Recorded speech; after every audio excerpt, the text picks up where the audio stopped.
This is the Huntington Tri-State Time Machine, brought to you by Realty Exchange, the top-performing real estate company in the Huntington, West Virginia Tri-State Area. Each week, your host, W.G. Bunch, and his guests share memories and stories about the past, the present, and the future of the Huntington Tri-State Area. That's Huntington, West Virginia, Ashland, Kentucky, and the Chesapeake and Proctorville, Ohio areas. If you used to live here or you currently live here, you're going to catch yourself saying out loud, "Wow, I remember that." Now, here's WG. Hey, what's going on? Here we are. There you are. Welcome.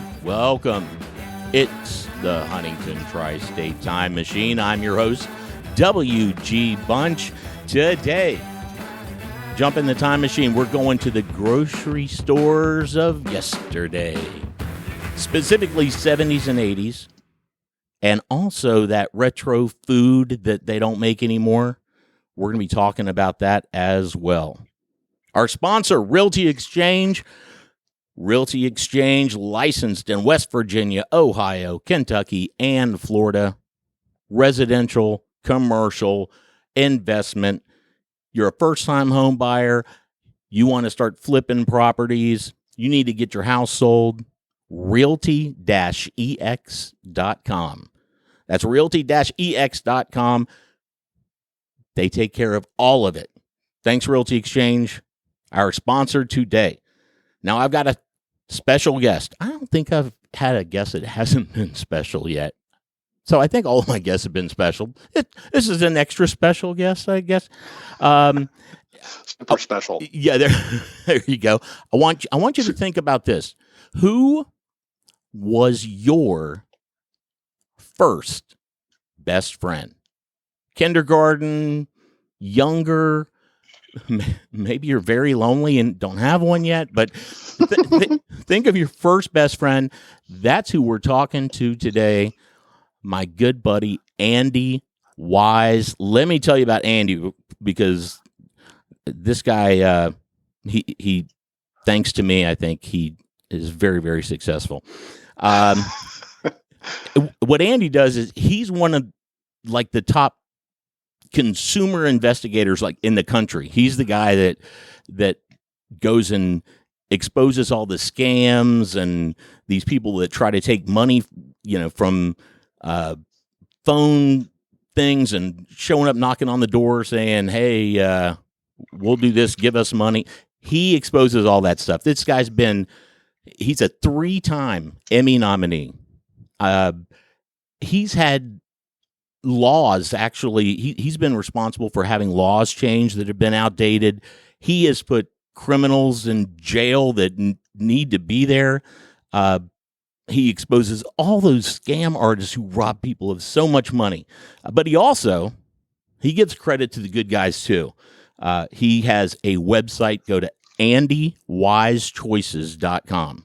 AndyWiseChoices.com. That's where he puts his seal of approval on the businesses and companies that you can trust doing business with throughout the Mid-South of the United States. Memphis Mid-South. Yeah, you won't find him in Huntington. That's okay. And well, but I do have content on there that with my consumer blogs, Wise Advice, Wise Warnings, where I continue to research and expose the scams, ones that continue to haunt us and rear their ugly heads in our lives for the last 20 to 30 years. And also I share my consumer advice on issues that matter to everyone, no matter where they live, like home warranties, as is car contracts, help guide you in making your decisions when you encounter those types of things. Yeah, there you go. Now, if you want to see Andy on video, here's what you do. This is my favorite. He's got a lot of them out there. Go to YouTube. You get your 3D glasses. No. Go to YouTube, and I want you to search for Andy Wise Flex Tape. That's still he's got he has videos out there where people are actually crying because he's helped them, and they're very moving and touching. But that flex tape stuff where they say we cut a boat in half, and flex tape is he does his thing on flex tape. Now, does it work? Does it not? A quick little backstory on that. As part of what I did as a consumer investigator on TV news for the better part of 3 decades, I had a weekly television segment of product testing. And I did that on 2 separate TV stations in Memphis, Tennessee. So that's what WG is referring to. I used to test products once a week for their truth in advertising. It was very popular in the Memphis market, and we ran it for the better part of 15 years. Flex tape's the best. That's just that was a pretty hardcore one because I had an HVAC company at the time build me essentially a testing laboratory to mimic every single claim the flex tape makes, except the boat, which we tried. Yeah, I found out what kind of boat they cut in half in the commercial. Don't give the results. Don't you dare give the results. Well, I never got to test that claim because no. Quiet. Okay. No, they gotta go see it. They gotta see Andy in action. He's like, Iron Man has the suit and Batman has the utility belt, and Andy's got his microphone. They're all superheroes. All right, fair enough. All right, so beaming in from Florida, he's my FBFF, I guess. Yeah, there you go. Andy Wise, thanks for joining. Now fill in the blanks as far as your history with the Huntington Tri-State Area. Okay. My family located there 6 months after the Marshall University plane crash, 1971. We moved there after Dad's first stint in Atlanta, after his 2-year tour of duty in Vietnam. He was stationed in California and served, and he had a job waiting for him in Atlanta. 6 months later, we were transferred to Huntington 6 months after the Marshall plane crash. Rented a house on Avondale for 2 years. Then we moved to Wilshire Boulevard in 1973. I think it was March 1973, 2 doors down from the host of this podcast. And that's how you and I started our relationship. That is true. And you were here for how long? From that Huntington from 71 to 77, early 77, right before Star Wars came out. But as far as yours and my connection, 73 to 77. Gotcha. Okay. And you left in 77, and you were back a couple of years ago because I saw you. We hung out. You and J.R. Roach and I reunited after 46 years of not seeing each other on Labor Day weekend 2019. It was also the first time I'd been back to Huntington in that length of time. And I have to confess, teary-eyed. I'm getting all emotional. Why are you bringing this? Well, I did get emotional. You know I am. But yeah. It's surreal to go back to. I mean, Huntington's my first memory of childhood. So it was surreal to go back and see how things have changed, how things haven't changed. Which that I always get tickled at that, because as being nostalgic like you are, it's neat to see that some things have not changed. And even the smells in Huntington, like I kept remarking about that smell in your backyard that reminded me of our time as kids, and you couldn't articulate what the plant smell was. You better say something to clarify what the smell is, because right now people are going, "What the hell smell? No. Does it like dead body smell? What kind of smell?" No, it was a fruit, or like honeysuckle, a tree fruit or tree blossom smell that I've only smelled in my time in Huntington. So it was an immediate memory trigger. And I wish I knew what it was, and I wish you did too. It's called Febreze citrus scent. It's called deodorant. Yeah, it's. I just spray it all over the backyard. So, all right, well, good. Well, Andy and I are here. We're gonna take a look at these grocery stores and maybe hit some of your memory buttons as far as some of that food that we consumed, loved, and maybe wasn't the best for us back in the day. And I'm going to do something a little different. We're going to do kind of a trivia style format, because I'm going to be asking Andy a bunch of questions about specifically the foods. And you at home, I want you to play and think in your mind if you're going to get these questions right or not. Let's start the tour.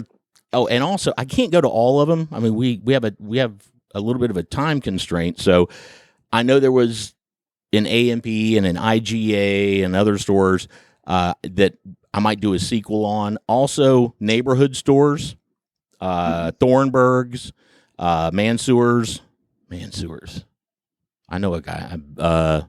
Mansour's? Yeah, Matt, Mike, Monty, Mark. I know some Mansour. I can't remember exactly how.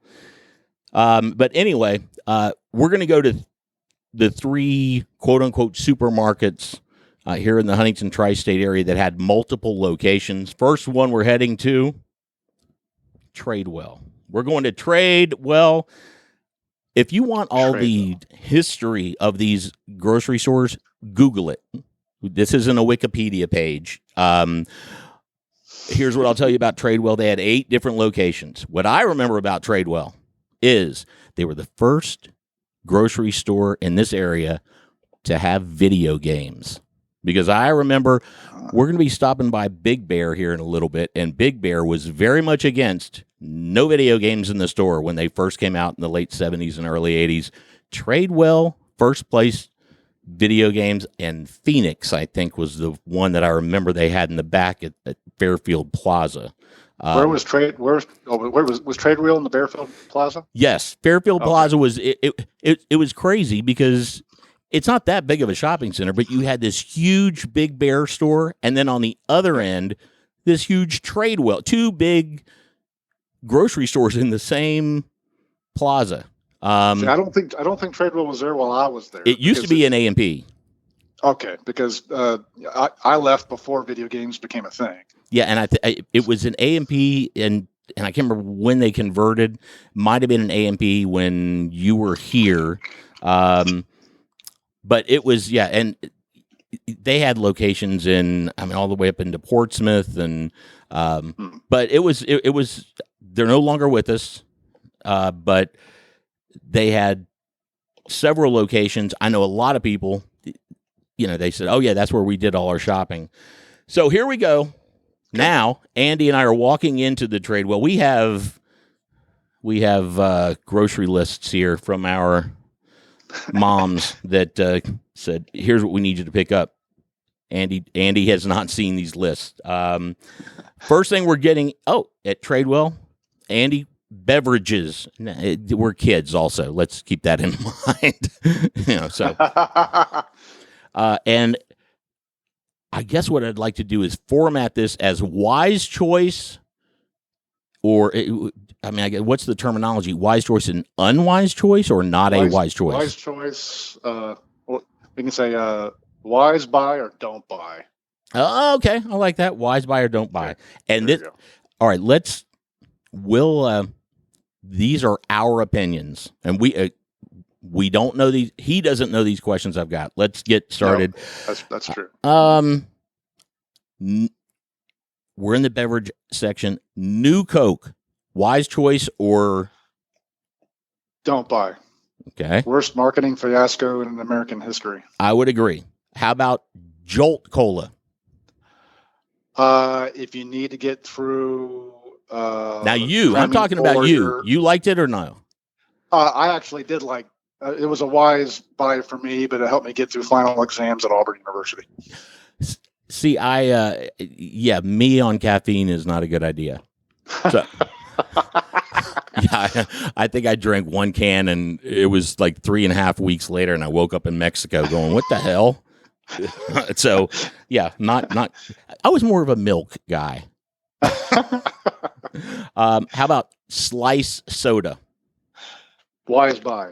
The orange, great competition to Orange Crush, even though Orange Crush is the orange soda of our generation. But now, Slice says, their marketing thing was 10% real juice. Was that true or not? Oh, I never investigated Slice's juice claim. Yeah, they were lemon lime, and they were.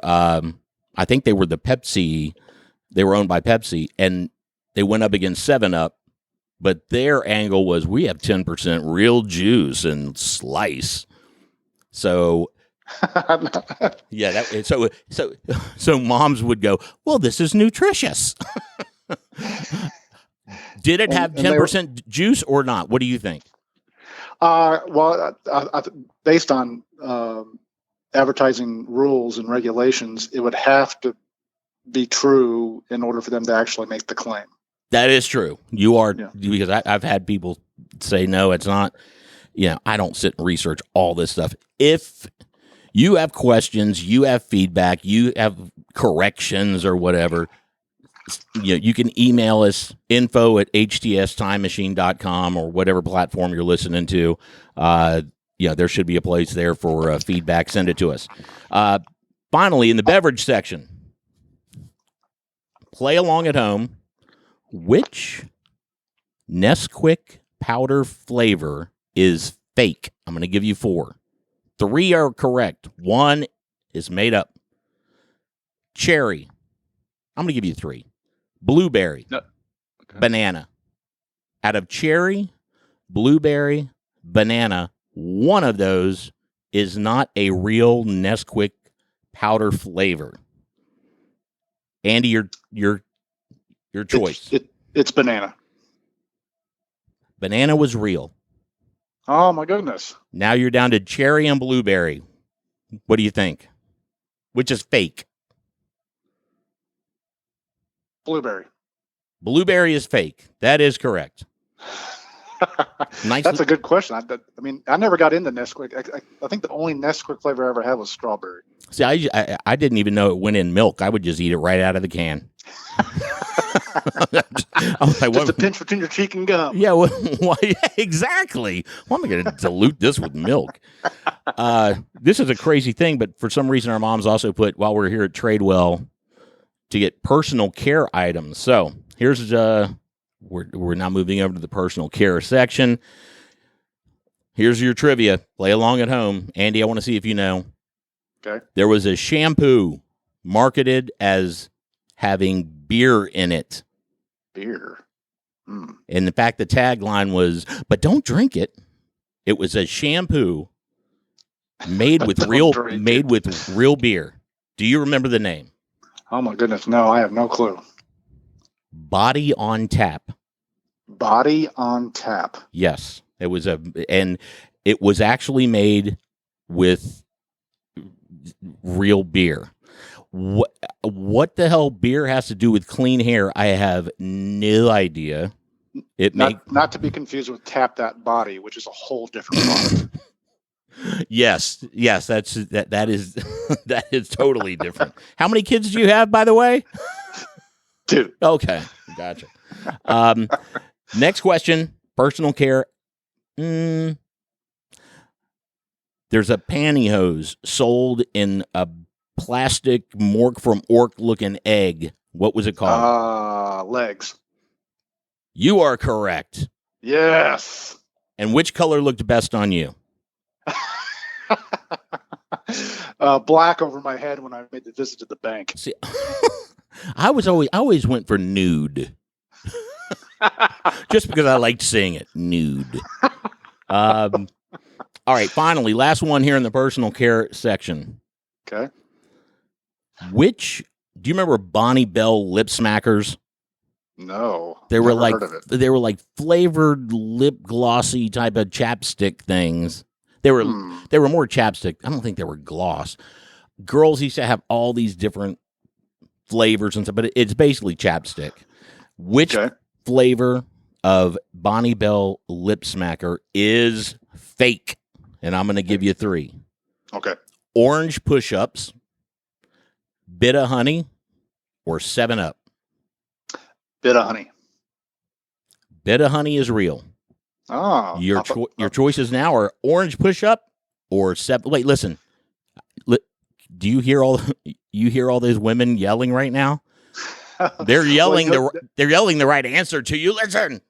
When you said 7-Up, it triggered a memory where I actually do remember the lip smackers now. And I think I can remember them being on the shelf at a convenience store on Hal Greer Boulevard, right across from Meadows Elementary. And I remember the 7-Up flavor. So orange push-up is the fake. You are correct. Ah, yes. And I think deductive reasoning. Yes. And I'm trying to think. You might be thinking about Doyle's Pharmacy. Yeah, I think that's what it was, because I used to get comic books there. There you go. Doyle's Pharmacy. There you have it. All right. So, Tradewell, thank you very much. Let's move on. Okay. Our next stop is an iconic grocery store from the past, B&B Food Market on 5th Avenue. Now, they're... All right, now, hold on 1 second. Okay. Before we go on to B&B, this came to mind based on what we're talking about. What would be your perfect packed lunch, no matter where you bought this stuff for? Like in elementary school or something. Yes. Well, I would say the lunchbox I'm carrying is my $6 Million Man lunchbox, and I don't really care what's in it as long as there's a chocolate snack pack in a can. Has to be in a can with the pull-off tab. And you can slice your fingers. And a note from my mom that would just say, "Have a great day. I love you so much more than your sister." That's all I need. That gets me through the day.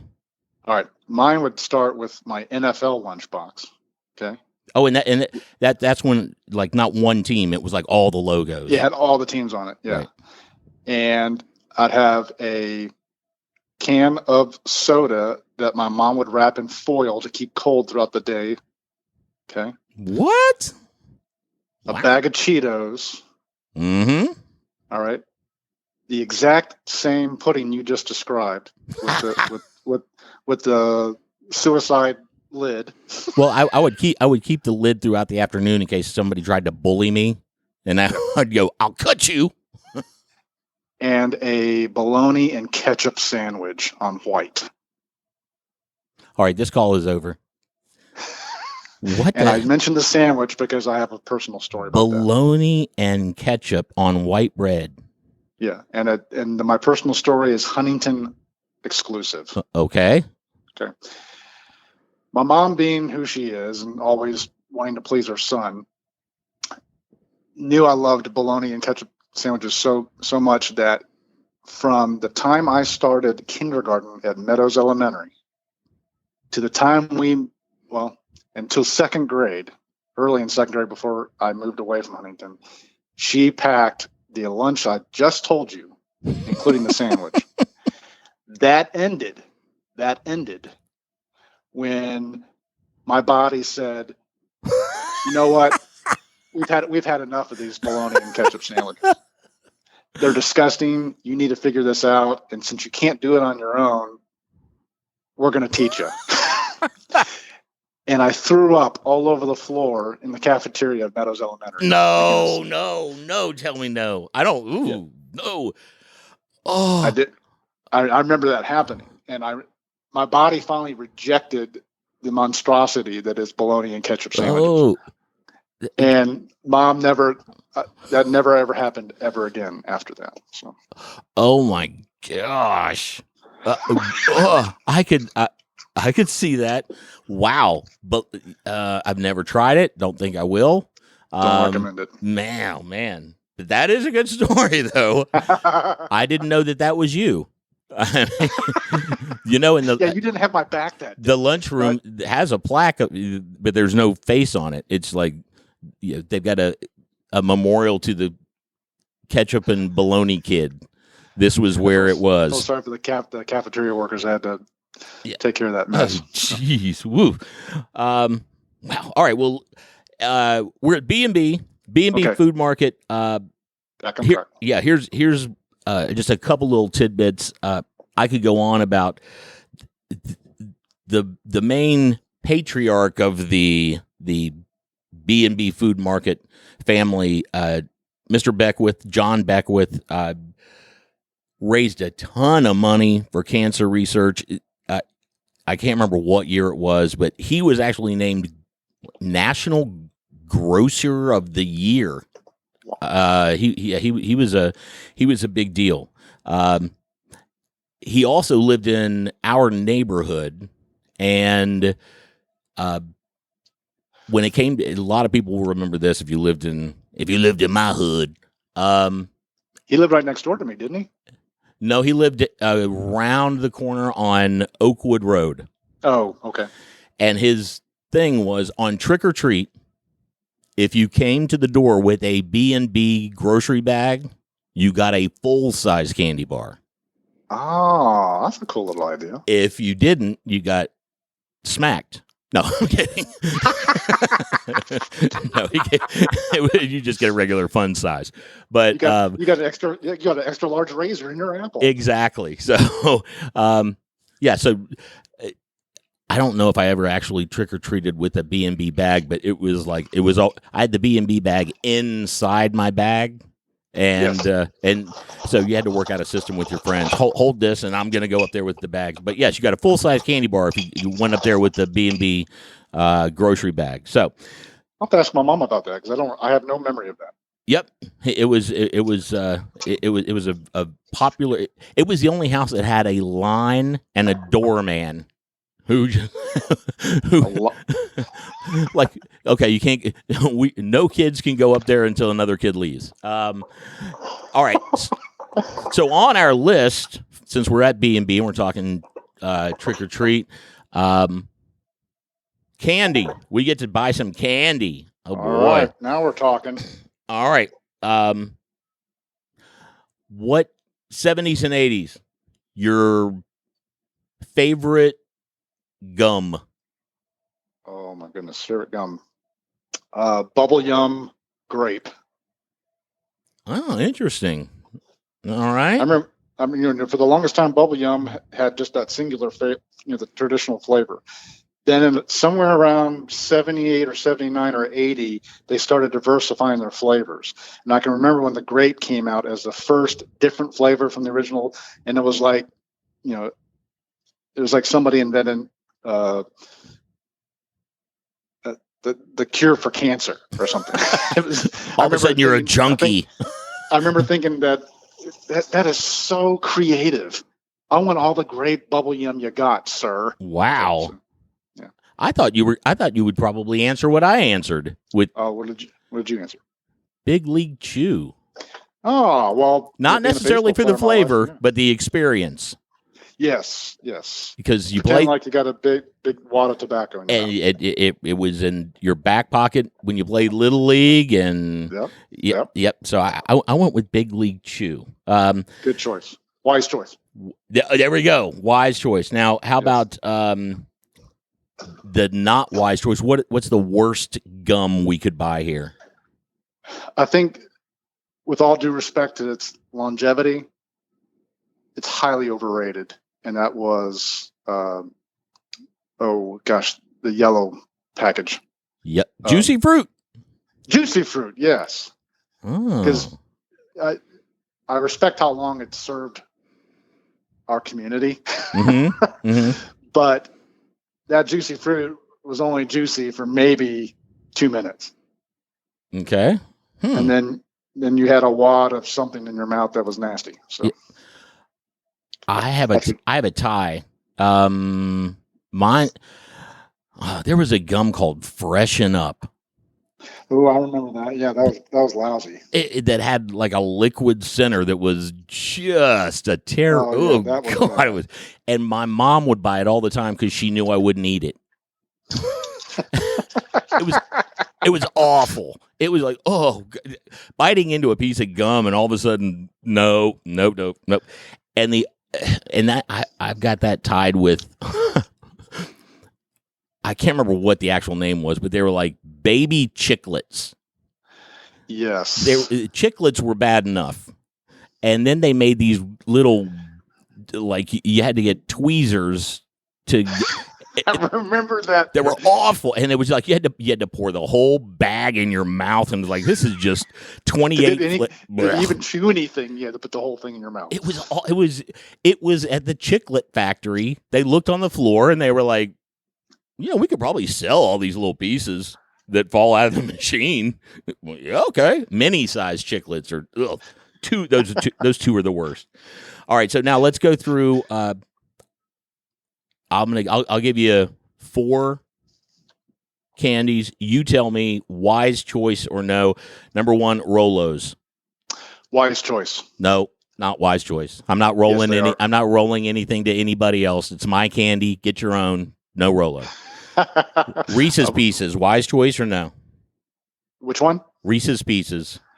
Wise choice. No, not wise choice. Give me M&Ms. E.T. can have the Reese's Pieces. Nope. Marathon bar. Don't buy. Why? It's not a wise buy. I agree. It's long, but it's flat, and it's just caramel and chocolate. And yeah, it's not creative enough, and didn't taste good enough to outplay its lack of creativity. And the Saturday morning commercials for Marathon Bar starred Patrick Wayne, John Wayne's son, as a cowboy. That's a very good piece of trivia. And the last one, the Reggie Bar. Yeah. I was interested in that because of my love for baseball, but it was a huge disappointment.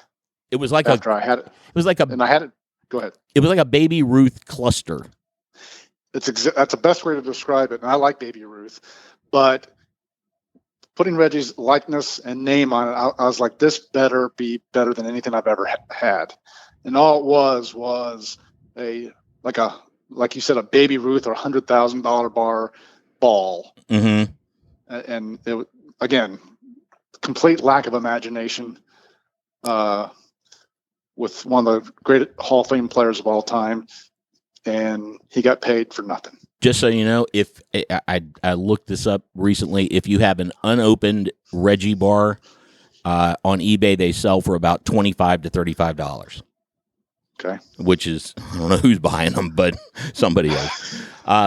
So, and also, since we're in the candy section, right in front of you, every single trading card from the 70s and 80s, every sport, every movie, every theme to a trading card from the 70s and 80s, you can buy one pack. Which one are you buying?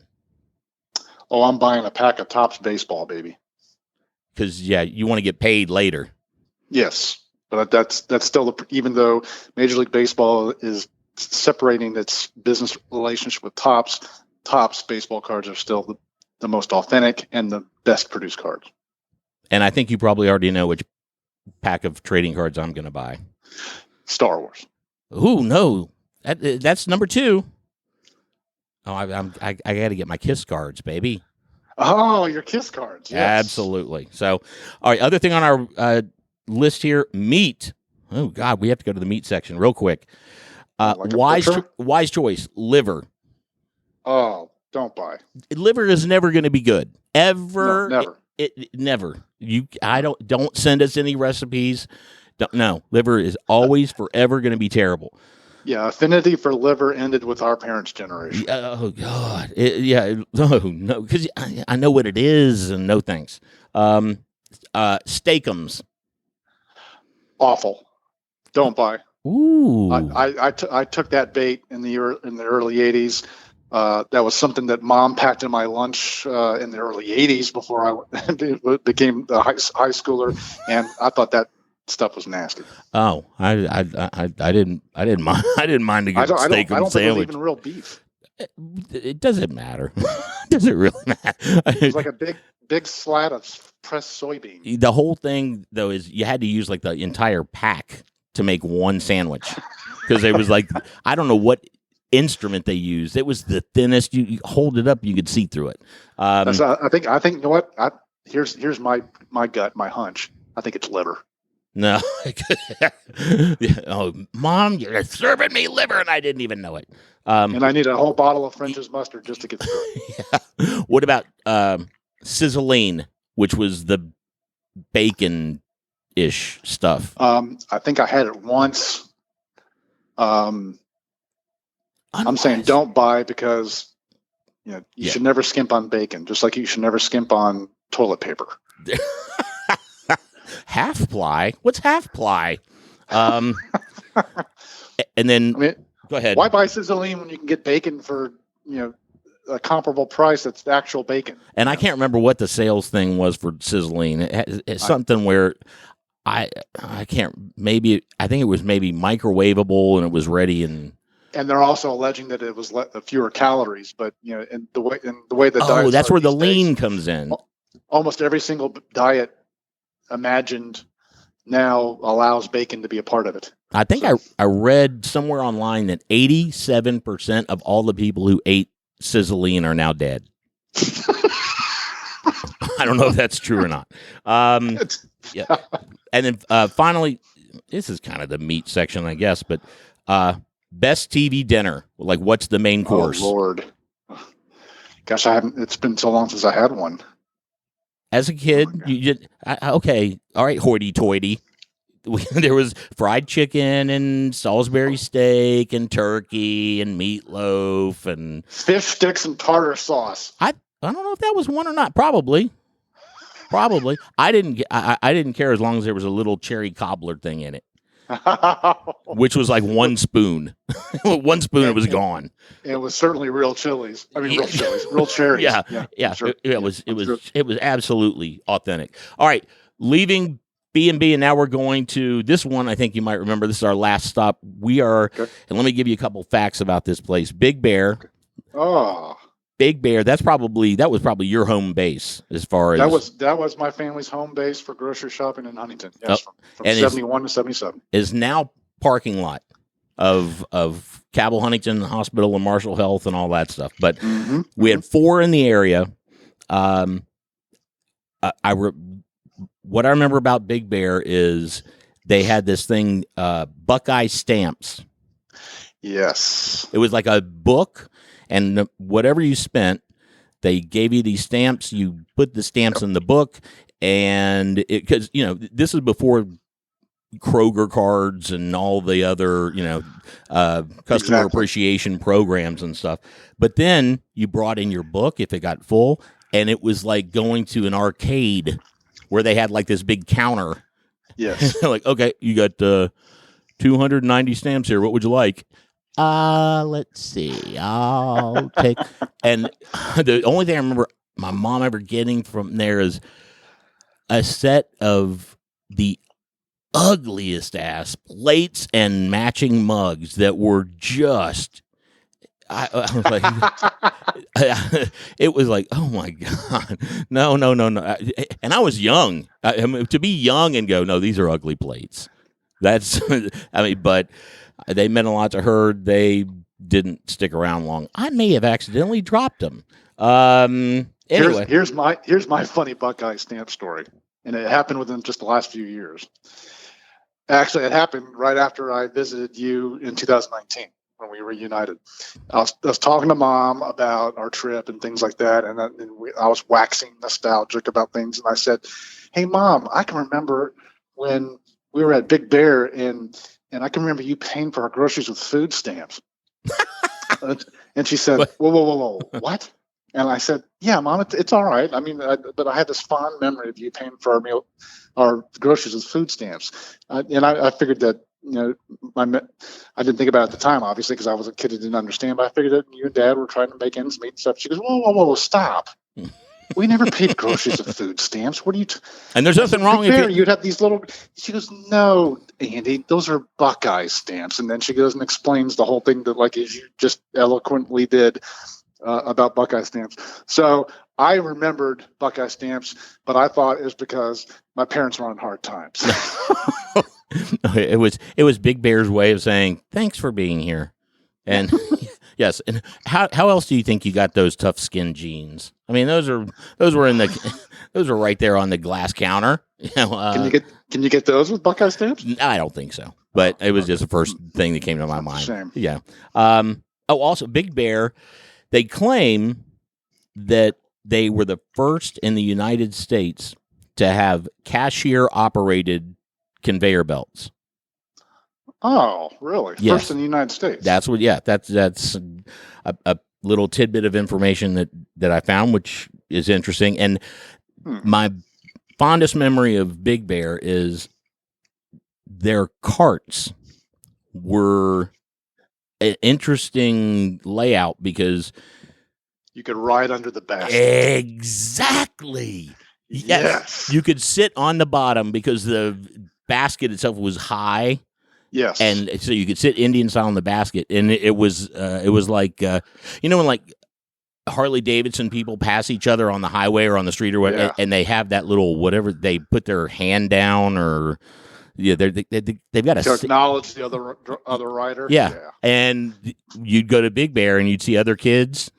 Yeah. If it was you're on aisle 9, you're like, what's up? Yeah, exactly. If it was a boy, then as you passed, you just kind of did the nod upwards, like, "Hey, what's up?" If it was a little girl right before you pass, just wink and you go, "How you doing?" Yeah, exactly. There you.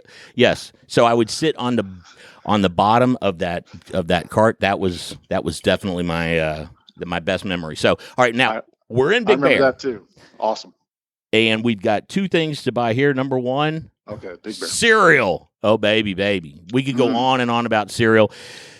Now, I'm going to give you a short list of cereals. Okay. You have to tell me, were these actually made, or am I making them up? Real or fake? All right. Okay. Mr. T. Oh. Did Mr. T have a cereal after Rocky III in the A-Team? I have no memory of that. I'm going to say fake. True. Smurfs. What was the next one? Smurfs.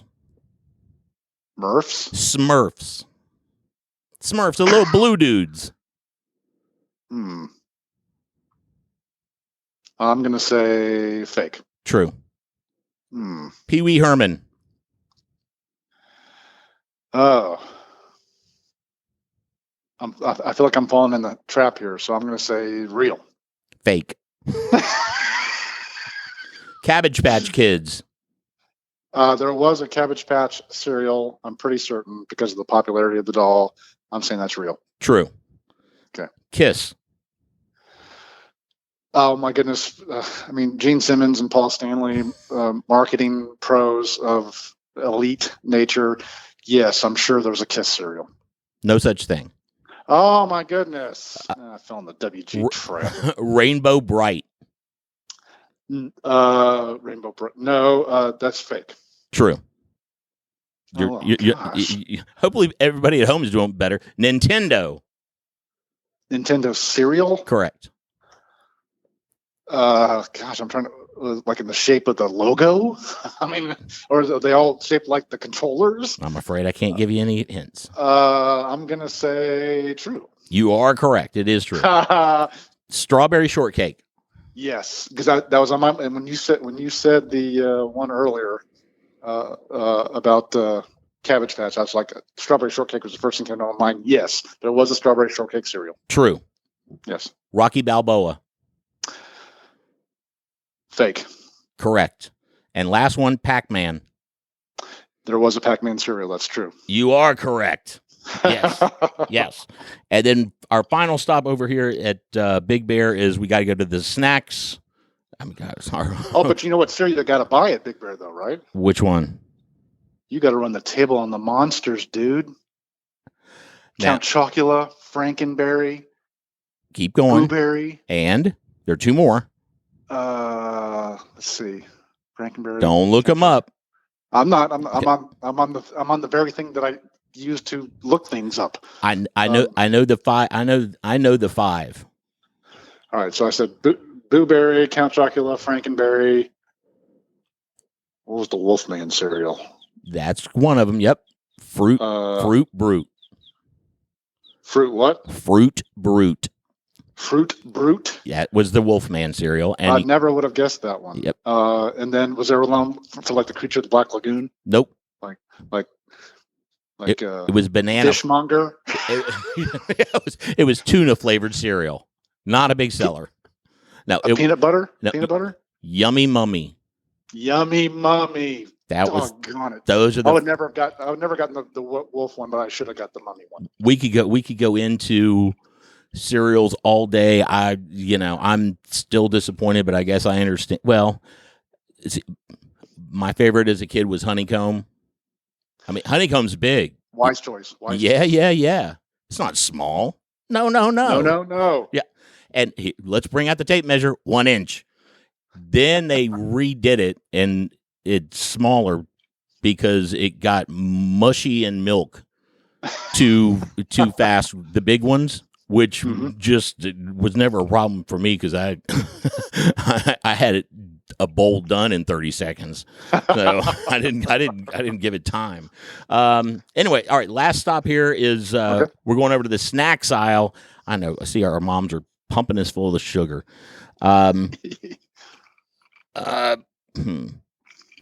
Twinkies or Zingers? Oh, Twinkies. Yeah, I'm more of a fruit pie guy.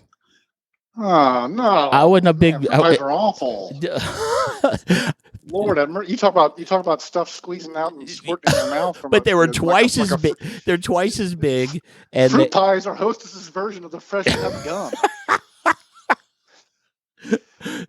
And they also advertised in comic books everywhere. I mean, all those Hostess things. I do remember that.